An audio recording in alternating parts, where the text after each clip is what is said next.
নমস্কাৰ দৰ্শকসকল, আজিৰ খবৰৰ এক বিশেষ অনুষ্ঠান সন্মুখীন আৰু এই সন্মুখীনৰ জৰিয়তে আমি প্ৰতিদিনে আমন্ত্ৰণ কৰি আনো এগৰাকী বিশেষ ব্যক্তি, যিগৰাকী ব্যক্তি বিভিন্ন ক্ষেত্ৰৰ লগত যেনে ধৰক ৰাজনৈতিক, সমাজনীতি বা বিভিন্ন ধৰণৰ ক্ৰীড়া ক্ষেত্ৰ, সামাজিক ক্ষেত্ৰ বিভিন্ন ধৰণে জড়িত হৈ থকা একোজন ব্যক্তি আমি প্ৰতিদিনে সন্মুখীন অনুষ্ঠানটোৰ জৰিয়তে আমি আমন্ত্ৰণ কৰি আনো। ঠিক একেদৰে আজিও আমি আমন্ত্ৰণ কৰি আনিছো এগৰাকী বিশেষ ব্যক্তি, যিগৰাকী ব্যক্তিৰ কথা হয়তো আজি আপোনাৰ বাবে অত্যন্ত গুৰুত্বপূৰ্ণ। তেনেগৰাকী ব্যক্তি হৈছে লিম্পী ভূঞা। আৰু লিম্পী ভূঞা এইকাৰণে আজি আমি আমন্ত্ৰণ কৰি আনিছো যে আমাক আজিৰ তাৰিখত এটা বিশেষ বস্তু, যিটো আমি শাৰীৰিকভাৱে সুস্থ সবল হৈ থাকোঁ কিন্তু আমি মানসিকভাৱে বিভিন্ন সময়ত দুৰ্বল হৈ পৰোঁ, বিভিন্ন ধৰণৰ চিন্তা ভাৱনাৰ কাৰণে আমি মানসিকভাৱে দুৰ্বল হৈ পৰোঁ। আৰু তেনে এক প্ৰেক্ষাপটত আমাক মানসিক স্বাস্থ্য আমি কেনেদৰে সুস্থ সবল কৰি ৰাখিব পাৰোঁ, যিখিনি কথাৰ জৰিয়তে আপুনি বা আপোনাৰ পৰিয়ালটো কিছু পৰিমাণে হ'লেও উপকৃত হ'ব পাৰিব। আৰু তেনে এক বিশেষ উদ্দেশ্য আগত ৰাখি আজি আমি আমন্ত্ৰণ কৰি আনিছোঁ লিম্পী ভূঞাক। আৰু লিম্পী ভূঞাক আমি আমাৰ অনুষ্ঠানৰ মাজলৈ স্বাগতম জনাইছোঁ। নমস্কাৰ বাইদেউ, আমি বিভিন্ন সময়ত দেখা পাওঁ যে মানসিক চাপ, যিটো আজিকালি প্ৰায়ভাগ মানুহৰ ক্ষেত্ৰতে মানসিক চাপ, যাৰ ফলত বিভিন্ন ধৰণৰ সমস্যাত ভোগে, তেওঁলোকে বিভিন্ন বেমাৰতো ভোগে। আৰু মানসিক চাপ এনেকুৱা এটা বস্তু যাৰ ফলত নেকি মানুহে প্ৰেছাৰ ডায়েবেটিছ পৰ্যন্ত তেওঁলোকৰ দেহত আহি যায়। এই যে মানসিক চাপ, এই মানসিক চাপটো কি, কিহৰ কাৰণে মানসিক চাপটো মানে বেছিকৈ হয় মানুহৰ? আপুনি কি হয় মানসিক চাপটোৰ কাৰণটো কি বুলি ভাবে? প্ৰথমতে মই তোমাক ধন্যবাদ দিব বিচাৰো ইয়ালৈ অহাৰ বাবে। আজিকালি মানসিক চাপ চবৰ তাতে দেখা যায়। এতিয়া যদি তুমি মোলেও চোৱা, তুমি তেতিয়া গম পাবা যে মই অলপমান মানসিক চাপত আছো, যিহেতু প্ৰথমবাৰ কেমেৰাত মই এটা ইণ্টাৰভিউ দি আছো, হয়নে? তো যিহেতু মোক মানুহে কেনেকে ল'ব, কি ভাবিব, মোৰ কথাখিনি ভাল পাব নে নাই, মই প্ৰতিটো প্ৰশ্নৰ উত্তৰ দিব পাৰিম নে নোৱাৰিম, এনেকুৱা বিভিন্ন ধৰণৰ প্ৰশ্ন মোৰ মাইণ্ডত চলি আছে। চ' এইটো এটা ষ্ট্ৰেছ দিয়াচোন। এতিয়া ষ্ট্ৰেছ বুলি ক'বলৈ গ'লে বোলে কাৰোবাৰ কাইলৈ এক্সাম এটা আছে, ইণ্টাৰভিউ এটা আছে, বা ধৰি লোৱা কিবা বিয়া আছে, তাৰ কাৰণেহে ষ্ট্ৰেছ হৈছে, নহয়। আমাৰ ডেইলি ডে টু ডে লাইফত আমি ষ্ট্ৰেছ ফেচ কৰিয়ে আছো। সেইটো হয়তো আমি ৰাতিপুৱা শোৱাৰ পৰা উঠি পেলাই আজি মই এক্সাৰচাইজ কৰিম নে নকৰিম, সেইটো এটা ষ্ট্ৰেছ, হয়নে নাই? সেইটো এটা আমি প্ৰশ্ন নিজকে কৰিছো, সেইটো এটা ষ্ট্ৰেছ হ'ল। এতিয়া আমি গাখীৰ চাই খাওঁ নে লাল চাই খাওঁ, সেইটো এটা কনফ্লিক্ট বুলি কয়। মানে যেতিয়া কনফিউজন আহি যায় মানুহে, তেতিয়া এটা ষ্ট্ৰেছ আহি যায়। আৰু ধৰি লোৱা ঘৰৰ পৰা ওলালা, অফিচত যাব লাগে, ট্ৰাফিক জাম পাইছা, সময়ত মই পামগৈ নে নাপাওঁ, সেইটো এটা ষ্ট্ৰেছ হয়। সেইবিলাক একদম মাইল্ড হয়, ঠিক আছে, যিটো আমি ডেইলি ডে টু ডে লাইফত আমি ফেচ কৰোঁ। আৰু সেইটো ডিপেণ্ড কৰে নিজৰ পাৰ্চপেক্টিভৰ ওপৰত। ধৰি লোৱা আমি এতিয়া ওলাই গৈছোঁ, আমি ট্ৰাফিক জাম পাইছোঁ, আমি যদি টেনশ্যন লওঁ আমি সময়ত পামগৈ নে নাই, আৰু আমি হৰ্ণ বজাই আছোঁ, আমিতো সময়ত গৈ নাপাওঁগৈ, হয়নে নাই? আমি যেতিয়া পাব লাগে তেতিয়াই পামগৈ। তো সেইটো আমাৰ কি ধৰণে আমি ট্ৰাফিক জামটো লৈছোঁ, সেইটো আমাৰ ওপৰত ডিপেণ্ড কৰে। যদি আমি সেইটো নেগেটিভকৈ লৈছোঁ, আমাৰ ষ্ট্ৰেছ বাঢ়িব। যদি সেইটো আমি পজিটিভকৈ লওঁ, হ'ব, আমি যেতিয়াই পাওঁ কথা নাই। মানে মানসিক চাপটো আমি আচলতে একোটা বস্তু আমি ভাল পাবলৈ শিকিলে আচলতে চাপটো কমে নেকি? বা ধৰক আমি ট্ৰেফিক জাম পাইছো, বা বস্তুটো যদি পজিটিভলি লওঁ তেতিয়া বস্তুটো কমি যোৱাৰ চান্সটো বেছি নেকি? এতিয়া যদি মই কওঁ পজিটিভলি লোৱা, ষ্ট্ৰেছফুল চিটুৱেশ্যন এটা, এইটো চিটুৱেশ্যন তুমি পজিটিভলি লোৱা বুলি ক'লে সেইটো একদম মিছা হ'ব। কাৰণ পজিটিভলি তেতিয়া ল'ব নোৱাৰিবও পাৰে মানুহজনে। কিন্তু এটা বস্তু মানুহজনে কৰিব পাৰে, একচেপ্টেন্সটো বহুত ইম্পৰ্টেণ্ট। মানুহজনে একচেপ্ট কৰিব লাগিব যে হয়, মই ট্ৰাফিক জামত আছোঁ, যিহেতু মই ট্ৰাফিক জামৰ উদাহৰণ দি আছোঁ, মই তাকে কওঁ, যিহেতু মই ট্ৰাফিক জামত আছোঁ, গতিকে মই টেনশ্যন লৈতো লাভ নাই, মই যেতিয়াই পাব লগা আছে মই তেতিয়াই পামগৈ। মই তাৰ 5 মিনিট আগতো মই পাব নোৱাৰোঁ, বা 5 মিনিট দেৰিকেও মই নাপাওঁ, যেতিয়াই পাব লগা তেতিয়াই পাম। সেই বস্তুটো একচেপ্ট কৰিব লাগিব প্ৰথম, তেতিয়া ষ্ট্ৰেছটো অট'মেটিকলি নিজে নিজে কমি আহিব। আৰু বস্তু এনেকুৱা হয় যে আপুনি যিটো কৈছে যে বস্তু এটা আমি ভাল পাবলৈ শিকিব লাগিব, ট্ৰেফিক জামটো আমি বস্তু বেছি চিন্তা কৰি থাকিলে বস্তু বাঢ়ি যায়। মানে যিকোনো ক্ষেত্ৰতে এটা প্ৰেম কথা এটা আহিব যে আমি প্ৰেম মানে কি, অকল ইজনে আনজনক ভাল পোৱা নহয়, যিকোনো বস্তুক লৈ আমি ভাল পোৱা এটা ভাৱ থাকিব লাগিব। মনোবিজ্ঞানৰ মতে প্ৰেমৰ সংজ্ঞাটো কেনেধৰণৰ হ'ব? আমি কেনেকুৱা ধৰণৰ বস্তুৰ লগত আচলতে প্ৰেম কৰিলে আমি মানসিক চাপৰ পৰা কিছু পৰিমাণে হ'লেও, আজি ব্যস্ততাপূৰ্ণ সময়ৰ মাজতো আমি কিছু পৰিমাণে অলপ সাৱধান থাকিব পাৰিম? যিহেতু তুমি অভাৰঅল প্ৰেমৰ কথা সুধিছা, এইটো অকল ৰোমেণ্টিক প্ৰেমৰ কথা নহয়, তেনেহ'লে যদি প্ৰেমৰ কথা সুধিছা তেন্তে মই প্ৰথম এইটোৱে ক'ম যে প্ৰেম প্ৰথম নিজৰ পৰা আৰম্ভ হয়। বাহিৰা বস্তু হৈ থাকিব, কিন্তু নিজক যেতিয়া তুমি ভাল পাব শিকিবা, নিজক যেতিয়া তুমি সন্মান কৰিবা, নিজৰ প্ৰতিটো বস্তু যেতিয়া বুজিবলৈ চেষ্টা কৰিবা, তেতিয়া অট'মেটিকলি সকলোবোৰ ৰাস্তা খোল খাই যায়, হয়নে? তো প্ৰেম নিজৰ পৰা আৰম্ভ হয়, তাৰ পিছত গৈ থৈ পেলাই বাকীবোৰ বস্তু হয়গৈ।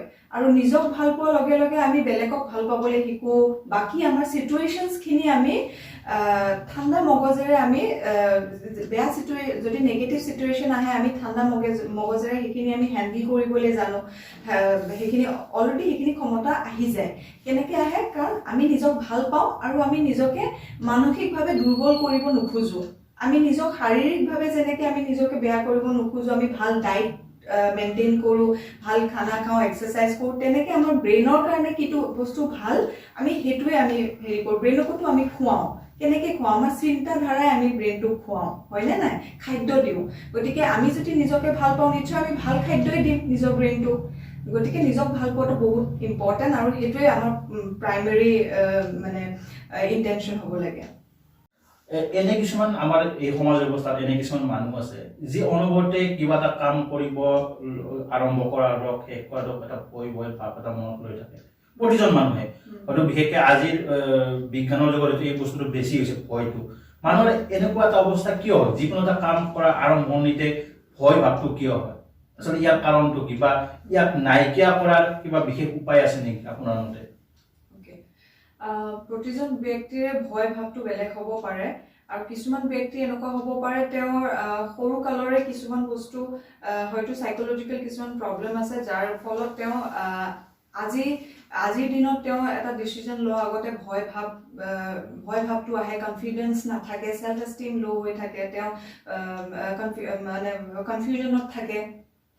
গতিকে যদি তেওঁ বোলে ৰিচেণ্টলি কিছুমান কাৰণত তেওঁ ভয়টো আৰম্ভ হৈছে, সেইটো স্বাভাৱিক হ'ব পাৰে। নৰ্মেলি আমি কিবা এটা ষ্টেপ লোৱাৰ আগতে, যিকোনো ষ্টেপ লোৱাৰ আগতে হয়তো আমি এটা ৰিস্ক ল'বলৈ আমি ভয় এটা থাকে। মই যদি বিজনেছ এটা ষ্টাৰ্ট কৰিম বুলি ভাবোঁ, বিজনেছটো ষ্টাৰ্ট কৰিলে সেইটো সফল হ'বনে নহয়, এনেকুৱা ধৰণৰ বহুত বস্তু আহে, আৰু ভয় অহাটো স্বাভাৱিক হয়।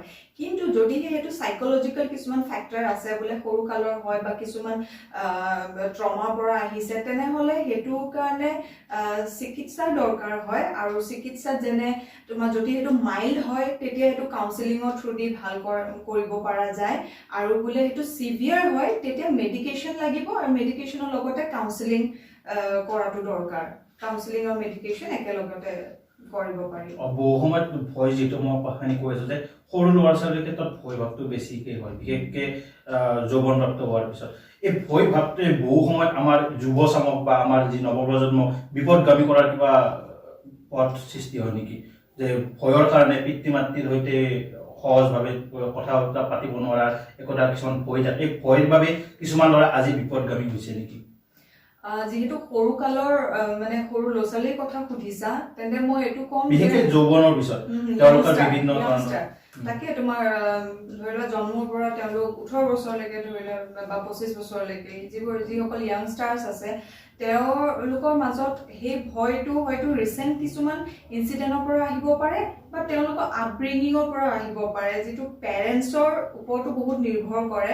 ধৰি লোৱা কিবা এটা বাচ্ছা এটাই ধৰি লোৱা 10 বছৰ বা 15 বছৰ বাচ্ছা এটাই ডিচিজন লৈছে নিজে যে মই আমুকটো কৰিম, বা ধৰি লোৱা মা মোৰ স্কুলৰ পৰা পিকনিক গৈ আছে, মই পিকনিকলৈ যাম। তেতিয়া ধৰি লোৱা পেৰেণ্টছে বোলে কৈ দিলে নাই তুমি যাব নোৱাৰা, আমুক হৈ আছে, বহুত ধৰণৰ ঘটনা ঘটি আছে, গতিকে তুমি যাব নোৱাৰা, তুমি নাযাবা। যদি এনেকুৱা ধৰণৰ যদি ৰেষ্ট্ৰিকশ্যন দি থাকে, বাচ্ছাটোক যদি নিজে এক্সপ্ল'ৰ কৰিব নিদিয়ে, বাচ্ছাটো চেল্ফ কনফিডেন্স হওক বা চেল্ফ এষ্টিমটো কেনেকৈ গ্ৰ' হ'ব, হয়নে নাই? গতিকে পেৰেণ্টছৰ এইটো দায়িত্ব যে প্ৰতিটো মুহূৰ্তত তেওঁলোকে এজ আ ফ্ৰেণ্ড তেওঁলোকক বুজিব লাগে, তেওঁলোকক প্ৰতিটো বস্তু নিজে এক্সপ্ল'ৰ কৰিব দিব লাগে। যেনেকৈ এডলচেন্স পিৰিয়ডত যেতিয়া আহি পৰে, যিটো শিশুৰী অৱস্থা বুলি কয়, সেইটো পিৰিয়ডত যেতিয়া আহি যায়, পেৰেণ্টছৰ এটা ভয় থাকে যদি ভুল মানুহক ভাল পায় বা ভুল মানুহৰ লগত ৰিলেশ্যনশ্বিপত আহি কিবা বেয়া ঘটনা হৈ যায়, এনেকুৱা ধৰণৰ পেৰেণ্টছৰ ভয়টোৱে গৈ থৈ পেলাই ল'ৰা ছোৱালীৰ ওপৰত ইম্পেক্ট পৰে। যেনেকৈ তেওঁলোকক ৰেষ্ট্ৰিকশ্যন দিব, তুমি আমুক ল'ৰাৰ লগত কথা নাপাতিবা, আমুক ছোৱালীৰ লগত কথা নাপাতিবা, তুমি এনেকৈহে থাকিব লাগে, তুমি তেনেকৈহে থাকিব লাগে।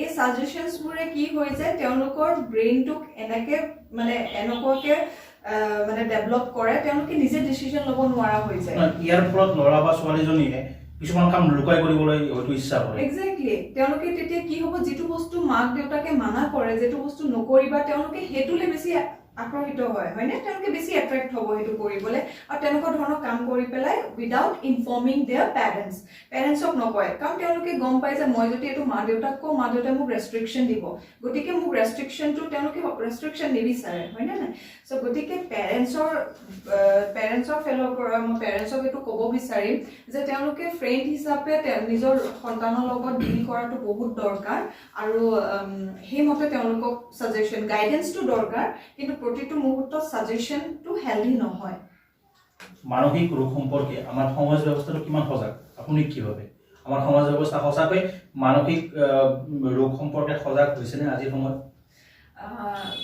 ভাল খবৰ এটো যে আজিৰ দিনত বহুত মানুহ সজাগ হ'বলৈ ধৰিছে নিজৰ মানসিক প্ৰবলেম লৈ পেলাই তেওঁলোক ট্ৰিটমেন্টৰ কাৰণে আগবাঢ়িব ধৰিছে কিন্তু লগতে নেগেটিভ পইণ্ট এটো যে আজিও বহুত মানুহ আছে যোনে নিজৰ মানসিক কিছুমান প্ৰবলেম আছে বুলি তেওঁলোকে ৰিয়েলাইজ নকৰে আৰু তেওঁলোক আগবাঢ়ি আহিবলৈ বা কাৰোবাক ক'বলৈও ইচ্ছা নকৰে আৰু তাৰ কাৰণটো মই ক'ব বিচাৰো যে ধৰি লোৱা কোনোবা এজনে যদি তেওঁৰ মানসিক প্ৰবলেম আছে বুলি কয় বা কোনোবাই যদি গম পায় যে এজন মানুহৰ মানসিক প্ৰবলেম আছে বা তেওঁ মানসিক কোনোবা ট্ৰিটমেন্ট মানে মেন্টাল হেলথ প্ৰফেশনেলছ ওচৰত গৈছে তেনেহলে মানুহে ভাবি লয় যে এজন মানুহ নিশ্চয় পগলা হৈছে কিন্তু আচলতে সেই বস্তুটোহে মানুহক ৰখাই থয় মোক মানুহে কি ক'ব যদি মই চিকিৎসাৰ কাৰণে যাওঁ মোক পগলা বুলি ক'ব নেকি আৰু সেই ভয়টোতে সেই ইনসিকিউৰিটিটোতে তেওঁলোকে নিজৰ কথাবোৰ ক'বলৈ তেওঁলোকে মানে হেজিটেট কৰে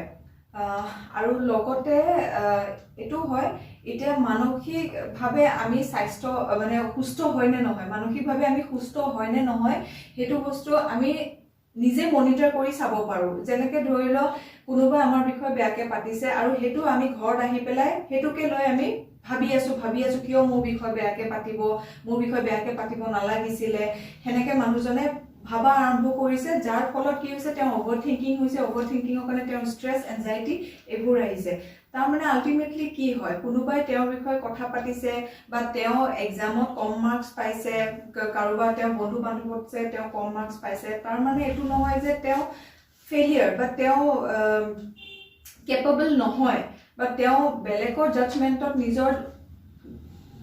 জাজমেন্টটোকে মানে একসেপ্ট কৰি লৈছে যে মই এনেকুৱাহে গতিকে সেই মানুহজনৰ যেতিয়া নিজৰ মনৰ ফেলৰ পৰা মানে যদি সেই মানুহজনে যদি নিজে এটো বস্তু ভাবিব পাৰে যে যোনে মোৰ কথা যদি কোনোবাই বেয়াকে পাতিছে পাতক মই যদি আজি কম মাৰ্ক পাইছো নেক্সট টাইম মই ভাল মাৰ্কস আনিম তেনেকে ভাবিব যদি পাৰিছে হেতুহে সুস্থ মানসিকতা বুলি মই ক'ব পাৰিম আৰু যোনে হেতু বস্তু তেনেকে একসেপ্ট কৰিব পৰা নাই আৰু সৰু বস্তু নেগেটিভকে লৈ গৈছে তেন্তে নিশ্চয় তেওঁ মানসিকভাৱে সুস্থ নহয় তো গতিকে অকল পগলা হ'ব লাগিব বুলি কথা নাই তেওঁলোক এনেকুৱা সৰু বস্তু লৈও যদি তেওঁলোক হতাশাৰ ফেস কৰি আছে তেনেহলে তেওঁলোকে আগবাঢ়ি আহিব লাগে নিজৰ চিকিৎসাৰ কাৰণে কাউন্সিলৰৰ ওচৰতে হওক বা যদি বেছি হৈছে তেনেহলে এজন সাইকিয়াট্ৰিষ্টৰ ওচৰত মানসিক চাপ বৃদ্ধি হোৱাৰ ফলত বহু মানুহৰ কৰ্মক্ষমতা হ্ৰাস পায় নেকি কাম কৰাৰ শক্তি বা কোনোবা এটা কাম কৰাৰ মনটো নাইকিয়া হৈ যায় নেকি মানসিক ৰোগৰ ইয়াত মই তোমাক এটা এটো প্ৰশ্ন কৰিছা যেতিয়া মই তোমাক এটা এক্সাম্পল দি মই বুজাব বিচাৰিছো ধৰি লোৱা এটো পেইনৰ কৰ্মটো কি হয় লিখা হয়নে পেইনৰ কৰ্মটো লিখা তুমি যদি পেইনটোক এনেকে ধৰি পেলাই তুমি প্ৰেছাৰ দি আছা তাৰমানে কি তুমি ষ্ট্ৰেছ দি আছা এই পেইনটোক ষ্ট্ৰেছ দি আছা এটো আগবাঢ়িব পাৰিবনে না এফিলে যাব পাৰিব না এফিলে এই পেইনটোৱে নিজৰ কৰ্ম কৰিব পাৰিবনে নোৱাৰে ঠিক হেইদৰে আমি যেতিয়া নিজকে ষ্ট্ৰেছ দিও ষ্ট্ৰেছফুল কৰি ৰাখো আমি এটা জায়গাতে ৰখি যাওঁ আমি না আগুৱাই যাব পাৰো না পিছুৱাই যাব পাৰো না লেফট ৰাইট আমি মুভ কৰিব নোৱাৰো আৰু এটা জায়গাতে আমি ৰখি যাব লগা হয় যাৰ ফলত আমাৰ কৰ্মক্ষেত্ৰত আমি বহুতখিনি মানে পিছুৱাই যাব লগা হয় সো গতিকে এই মানসিক ৰোগবোৰ যদি আমি সময়মতে যদি চিকিৎসা নকৰো বা সময়মতে যদি এজন বিশেষ ব্যক্তি বা বিশেষ একজন সাইকিয়াট্ৰিষ্টৰ ওচৰত গৈ যদি আমি নিজৰ সমস্যাসমূহৰ কথা নকওঁ তেতিয়াহ'লে এই ক্ষেত্ৰত ভৱিষ্যতে বিশেষ ব্যক্তিজন যিজনৰ মানসিক ৰোগত ভুগি আছে কিবা সমস্যা হ'ব পাৰে নেকি ভৱিষ্যতে ইন ফিউচাৰ কিবা সমস্যাত ভুগিব পাৰে নেকি হিৰক তুমি মোক কোৱা যদি তুমি শাৰীৰিকভাৱে ধৰি লোৱা কিবা তুমি প্ৰব্লেম ফেচ কৰি আছা যদি তোমাৰ জ্বৰ হৈছে কাহ হৈছে বা তোমাৰ কিবা পেটৰ প্ৰব্লেম হৈছে তুমি সেইটো ৰাখি থবা নে সেইটো তুমি ডক্টৰৰ ওচৰত চিকিৎসাৰ কাৰণে যাবা নিশ্চয় তুমি থব পাৰিবা কেইদিনমানৰ কাৰণে থব পাৰিবা কিন্তু সেইটো তুমি বেমাৰটো ৰাখি থোৱা মানে কি তোমাৰ বেছি হৈ গৈ আছে হয় না নাই তুমি পেটৰ প্ৰব্লেমটো ভাবিছা ঘৰৰে কিছুমান বস্তু মই হেৰি কৰো মই এপ্লাই কৰো যদি হয় ঠিকে আছে কিন্তু ঘৰৰ নুস্কাবোৰে যদি কাম দিয়া নাই তেতিয়া আমি কি কৰিব লাগিব হোম ৰিমেডিবোৰে যদি আমাক কাম দিয়া নাই তেতিয়া আমি অবভিয়াছলি আমি এজন ডক্টৰৰ ওচৰত যাব লাগিব ঠিক তেনেদৰে আমাৰ মানসিক স্বাস্থ্যৰ কাৰণেও আমি তেনেকেই ভাবিব লাগে যদি আমাক সৰু সুৰা বস্তুৱে আমাক দিগদাৰি দি আছে আৰু নিজে আমি সেইটো শৰ্ট আউট কৰিব পৰা নাই সলভ কৰিব পৰা নাই তেনেহলে আমি মানে যিমান সোনকালে পাৰি নিজৰ চিকিৎসাৰ কাৰণে যোৱাটো দৰকাৰ এজন কাউন্সিলৰ ওচৰতে যাব পাৰি আৰু যদি দৰকাৰ হৈছে কাউন্সিলৰে তেতিয়া সাইকিয়াট্ৰিষ্টৰ ওচৰত ৰিফাৰ কৰিব য'ত মেডিকেশ্যন আৰু কাউন্সিলিং দুটাই হেল্প কৰে আৰু লগতে সাইকোথেৰাপি যিটো কাউন্সিলৰ এজনে দিয়ে মানে বহুত এনেকুৱা হয় নেকি যে বহু ব্যক্তিয়ে মানসিক ৰোগত ভুগি থকা বুলি নিজে ভাবে কিন্তু সমাজ ব্যৱস্থা বা নিজৰ পৰিয়াল বা তেওঁলোকৰ যে আত্মীয় থাকে তেওঁলোকৰ পৰা লুকাই ৰাখিবলৈ বা বস্তুবোৰ গম নাপাবৰ কাৰণে তেওঁলোকে চিকিৎসা কৰাৰ পৰা আঁতৰি থকা যেন তেনেকুৱা কিবা ভাব হয় নেকি মানসিক ৰোগত তেনেকুৱা দেখা পোৱা যায় আজি বহুত আছে আজিৰ দিনতো বহুত আছে ইনফেক্ট মোলেও এনেকুৱা কিছুমান কলছ আহে যিবিলাক ব্যক্তিয়ে মানে নিবিচাৰে নিজৰ আইডেন্টিটিটো ৰিভিল কৰা তেওঁলোকে কয় যে মেম আপুনি মোৰ চিকিৎসা কৰক কিন্তু মই কোন হয় ক'ৰ পৰা হয় মই আপোনাক নকওঁ কাৰণ তেওঁলোকে নিজৰ এইখিনি বস্তু ক'ব নোখোজে কিন্তু এটা বস্তু মই ক'ব খোজো কাউন্সিলিং বা কাউন্সিলৰ এনেকুৱা এজন ব্যক্তি যোনে নিজৰ ক্লায়েন্ট বা পেশেন্টৰ যিখিনি ইনফৰমেশন কেতিয়াও এইটো ক'তো শ্বেয়াৰ নকৰে যেতিয়ালৈকে সেইটো খুব বেছি মেজৰ ইস্যু নহয় যেনেকে সুইচাইডাল মাৰ্ডাৰ কেছ এনেকুৱা ধৰণৰ নোহোৱালৈকে তেতিয়া সেইখিনি বস্তু সদায় কনফিডেন্সিয়েল থাকে আৰু লগতে নন জাজমেন্টেল কেতিয়াও নিজৰ ক্লায়েন্ট বা পেশেন্টক কাউন্সিলৰ এজনে কেতিয়াও জাজ নকৰে বা মেন্টেল হেলথ প্ৰফেশনেল এজনে এইটো আমাৰ এথিক্সতে নপৰে গতিকে without any judgement and with full confidentiality আমি এই কাউন্সিলিংটো কৰোঁ গতিকে ভয় খোৱা কোনো কথা নাই যে এইখিনি বস্তু লিক হ'ব বা কোনোবাই গম পাব মানুহ আগবাঢ়ি অহাটো দৰকাৰ মই সেইটোৱে কওঁ বহু সময় এনেকুৱা দেখা যায় বিশেষকৈ আজি যুৱ প্ৰজন্ম বুলি ক'লে ভুল মানসিক চাপ সকলোৰে থাকে তো বহুতে এনেকুৱা কৰা দেখা যায় যে মোৰ বহুত টেনশ্যন হৈছে কিবা হৈছে মই মদ্যপান কৰিম বা ধূম্ৰপান কৰিম বা চিগাৰেট খাম তেনেকুৱা ধৰণৰ কিছুমান পৰিৱেশ সৃষ্টি হয় তো মোৰ প্ৰশ্নটো এইটো যে মদ খোৱা বা চিগাৰেট খোৱাৰ পৰা মানুহৰ যি টেনশ্যন বা ষ্ট্ৰেছ নাইকিয়া হৈ যায় নেকি নে ই বেছি ক্ষতিহে কৰিব পাৰে ডেফিনেটলি নাইকিয়া হয় কিন্তু কিমান সময়ৰ কাৰণে সেই যিকোন সময় তুমি সেই সাবস্টেন্সটো ললা সেইকোন সময়ৰ কাৰণেহে হয়নে নাই আজিৰ দিনত এনেকুৱা বহুত মানুহ আছে যোনে ড্ৰিংকস কৰে স্মোকিং কৰে ঠিক আছে কিন্তু বহুত মানুহ আছে যোনে ষ্ট্ৰেছৰ কাৰণে নহয় কিন্তু যিসকল লোকে ষ্ট্ৰেছৰ কাৰণে ড্ৰিংকস কৰে বা এনেকুৱা ধৰণৰ সাবস্টেন্স ইউজ কৰে বা ড্ৰাগছ ইউজ কৰে সেইসকল লোকৰ কি হয় তেওঁলোকৰ ষ্ট্ৰেছ মানুহৰ কেতিয়াও শেষ নহয় সেইটো স্বাভাৱিক কথা আৰু ষ্ট্ৰেছ হ'ল বুলিয়ে যদি আমি প্ৰতিটো মুহূৰ্ততে আমি সাবস্টেন্স ইউজ কৰোঁ তেতিয়া আমাৰ এডিকশ্যন আহি যাব আৰু সেইটোৱে হ'ল এডিকশ্যনৰ মেইন কাৰণ যোনে কিবা ষ্ট্ৰেছ হৈছে বুলি সাবস্টেন্স ইউজ কৰে কিন্তু মই ড্ৰাগছৰ কথা মই নকওঁ ড্ৰাগছটো কমপ্লিটলি মানে মই এইটো it's a big no for drugs কিন্তু হা I can give a big no for alcohol and smoking. কাৰণ এইটো আমি সবতে দেখিবলৈ পাওঁ আৰু বহুতে ড্ৰিংকছ হওক বা এলকহল হওক বা স্মোকিং হওক সেইটো সবেই ইউজ কৰে কিন্তু কেতিয়াবা ঘৰতে বহি পেলাই তেওঁলোকে নিজে মানে কনজিউম কৰিছে দ্যাটছ আ ডিফাৰেণ্ট থিং সেইটো বেলেগ কথা কিন্তু কেতিয়াবা তেওঁলোকে অকল ষ্ট্ৰেছৰ কাৰণেহে যদি লৈছে তেনেহ'লে সেইটো ডিপেণ্ডেঞ্চি বাঢ়ি যায় আৰু সেইটো এডিকশ্যনৰ কাৰণ হৈ পৰে আৰু এইটো মই নকওঁ যে ড্ৰিংক কৰিবলৈ মানে ষ্ট্ৰেছৰ পৰা আঁতৰিবলৈ ড্ৰিংকছ কৰিব লাগিব বা স্মোকিং কৰিব লাগিব ড্ৰাগছ ল'ব লাগিব সেইটো কি হয় আমি যেতিয়া নিজৰ মানসিকভাৱে আমি দুৰ্বল হৈ পৰোঁ, নিজৰ মানসিকতাটো আমি ষ্ট্ৰং কৰিব নোৱাৰোঁ, তেতিয়া আমাৰ ডিপেণ্ডেঞ্চি বেলেগ বস্তুত বাঢ়ি যায়। হয়তো এইটো ছাবষ্টেঞ্চ নহয়, এজন মানুহো হ'ব পাৰে, ঠিক আছে, কোনোবা নিজৰ হাজবেণ্ডো হ'ব পাৰে, নিজৰ বয়ফ্ৰেণ্ড হ'ব পাৰে, নিজৰ গাৰ্লফ্ৰেণ্ডো হ'ব পাৰে। বোলে মই বহুত ষ্ট্ৰেছ হৈ আছে, মই মোৰ বয়ফ্ৰেণ্ডলৈ কল কৰোঁ বা মোৰ গাৰ্লফ্ৰেণ্ডলৈ কল কৰোঁ বা হাজবেণ্ডৰ লগত মই ক'ৰবালৈ ফুৰিবলৈ যাওঁ, এনেকুৱা ডিপেণ্ডেঞ্চি বাঢ়ি যায়। কিন্তু মই এইটো ক'ম যে মানসিকভাৱে নিজৰ ডিপেণ্ডেঞ্চিটো নিজৰ ওপৰত ৰখাটো বেছি দৰকাৰ।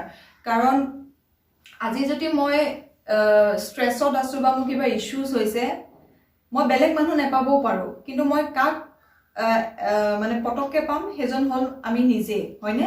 গতিকে নিজৰ লগত সেই ৰিলেশ্যনটো, সেই বণ্ডিংটো ডেভেলপ কৰাটো বহুত দৰকাৰ। মানসিকভাৱে নিজকে সুস্থ সবল কৰিবলৈ চেষ্টা কৰাটো বেছি ইম্পৰ্টেণ্ট। যদি ষ্ট্ৰেছ হৈছে, লং টাৰ্মলৈ কি বস্তুৱে হেল্প কৰিব? নিশ্চয় আমাৰ মানসিকতাই হেল্প কৰিব, না কি ছাবষ্টেঞ্চে? কাৰণ ছাবষ্টেঞ্চে অলপ সময়ৰ কাৰণেহে আমাক সহায় কৰিব।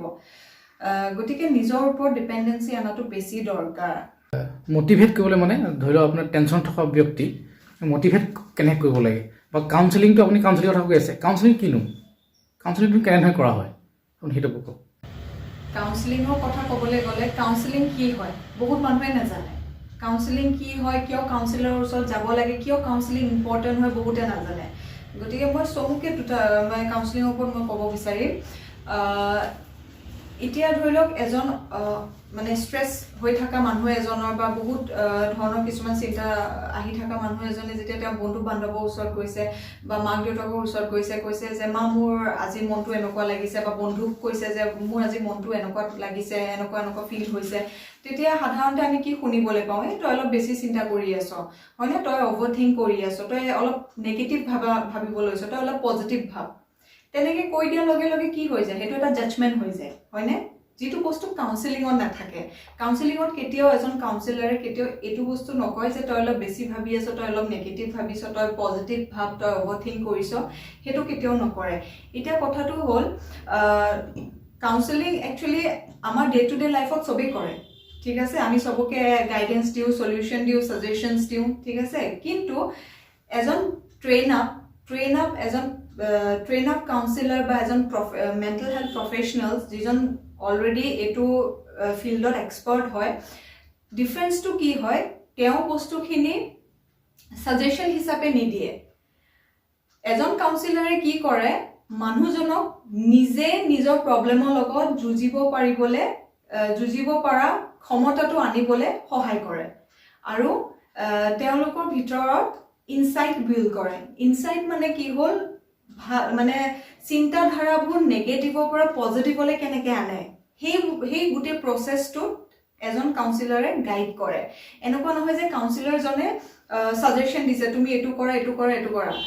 ছাজেশ্যনছ কেতিয়াও নিদিয়ে, গাইডেঞ্চ হিচাপে দিয়ে, কিন্তু সেইটো আল্টিমেটলি ক্লায়েণ্টজন বা পেচেণ্টজনৰ ওপৰত ডিপেণ্ড কৰিব যে তেওঁ এই গাইডেঞ্চখিনি লৈ পেলাই কি ধৰণে তেওঁ নিজৰ ভিতৰত সেই ক্ষমতাটো বিল্ড কৰিছে, গ্ৰ' কৰিছে, নিজৰ ষ্ট্ৰেছ হওক, নিজৰ ইছ্যুজবোৰৰ লগত যুঁজিব পাৰিবলৈ।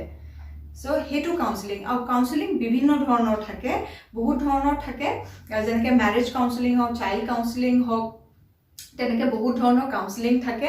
আৰু প্ৰতিটো কাউন্সেলিঙৰ এথিক্স এইটোৱেই হয় য'ত জাজমেণ্ট নাথাকে, ছাজেশ্যনছ নাথাকে, আৰু যিটো কনফিডেন্সিয়েল হয়। চ' সেইখিনি এথিক্স মেইনটেইন কৰি পেলাই এজন কাউন্সিলাৰে কাউন্সেলিং কৰে।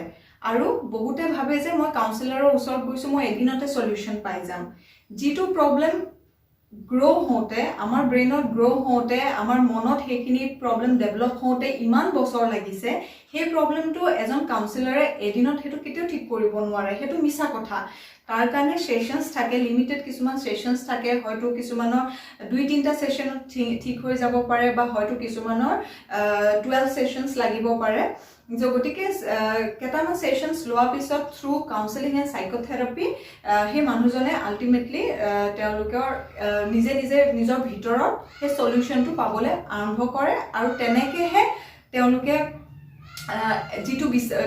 যিটো এক্সপেক্ট কৰি আহে কাউন্সিলাৰৰ পৰা, তেনেকৈ কেইটামান ছেশ্যনছ গ'লেহে সেইটো পাবলৈ সক্ষম হয় কিন্তু সেইটো ষ্টাৰ্টিঙতে ফাৰ্ষ্ট ছেশ্যনত সেইটো কেতিয়াও পোৱা নাযায় সেইটোৱে হ'ল কাউন্সেলিং বাইদেউ আপুনি আমাক আজি বহুখিনি সময় দিলে আপোনাৰ ইমান ব্যস্ততাপূৰ্ণ সময়ৰ মাজত আমাক ইমানখিনি সময় দিলে ইয়াৰ কাৰণে বহুত বহুত ধন্যবাদ আপোনাক থেংক ইউ আৰু ময়ো তোমালোকক বহুত বহুত ধন্যবাদ দিছোঁ অহাৰ বাবে ধন্যবাদ দৰ্শকসকল আপোনালোকে মানসিক স্বাস্থ্যৰ ওপৰত আজি বহুখিনি কথা হয়তো জানিব পাৰিছে বহুখিনি অনুভৱ কৰিব পাৰিছে যে আচলতে আমাৰ মানসিক স্বাস্থ্যৰ কিমান প্ৰয়োজন আৰু এই গোটেইখিনি কথা কিছু পৰিমাণে হ'লেও আপুনি লিম্পি ভূঞাৰ পৰা কিছু পৰিমাণে সামান্য হ'লেও আপুনি আভাস পাইছে আৰু মই ভাবোঁ লিম্পি ভূঞাৰ এই যি আপোনালোকলৈ যি উপদেশে আপোনাক কিছু পৰিমাণে হ'লেও আপোনালোকৰ দৈনন্দিন যি জীৱন যাত্ৰা এই জীৱন যাত্ৰাত আপোনাক সহায় কৰিব আৰু পৰৱৰ্তী সময়ত আমি লিম্পি ভূঞাৰ সৈতে পুনৰ কথা পাতিম বিভিন্ন ধৰণৰ সমস্যা বিভিন্ন ধৰণৰ বিষয়বস্তু লৈ আমি আলোচনা কৰিম